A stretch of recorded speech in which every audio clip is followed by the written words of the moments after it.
તો good morning દોસ્તો, સ્વાગત છે તમારું તમારા ભાઈની ચેનલ પર. હવે ઉઠીને બ્રશ કરીને ચા મૂકવાનું ચાલુ છે. એક બાજુ લાઇટે નહીં, બહુ ચા પીને હું જઈશ જોબ પર. પ્રતિકભાઈને 10 વાગે છે, મારે સવારે વહેલી છે. જોબ પર જઈને ડાયરેક્ટ આપણા ગામ પર. તો દોસ્તો હવે આપણે નીકળ્યા જોબ પર. ગાડીનો સેલ મારી દીધું, થોડી ગરમ થવા દઈએ તો બંધ ના થઈ જાય. આમને છે ને ચોમાસામાં જ કામ ચાલુ કરવાનું હું છે.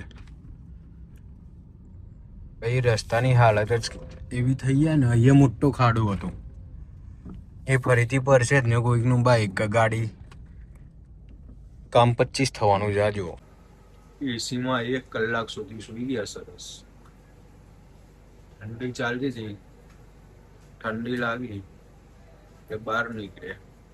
બહાર જોયું તો વરસાદ ચાલુ છે. રૂમ ઉપર જવું છે, કેવી રીતે જવું? ચલો ફરીથી એસીમાં જઈને સુઈ ગયા. વરસાદ ચાલુ છે, પણ હવે ફાઇનલી જતા રહીએ આપણે રૂમ ઉપર ફટાફટ, વધારે વરસાદ આવે એ પેલા.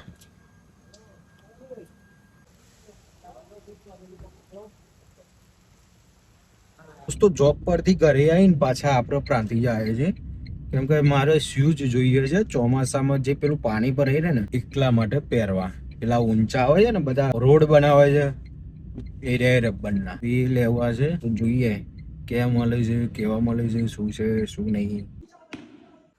રાપચ રાપચ.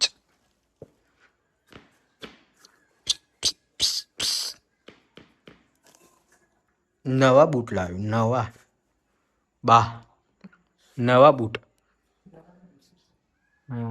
નવા.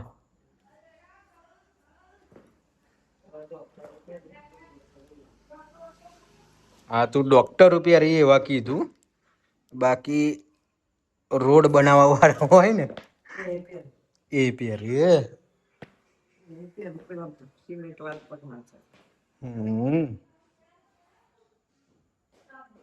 કાલે પેપર આપવા જવાનું છે આપણે વિસનગર, અને ત્યાંથી એક પ્લાન છે, એ તમને નેક્સ્ટ બ્લોગમાં ખબર પડી જશે. તો આપણે અત્યારે ધર્મપત્નીને લઈને એ અમને ડ્રોપ કરીને ગેસ ભરાવા જવું છે, કેમ કે સવારે 5:30 નીકળવાનું. તો બેટર છે કે બધું અત્યારે તૈયારીઓ કરી દઈએ. શું કેવું?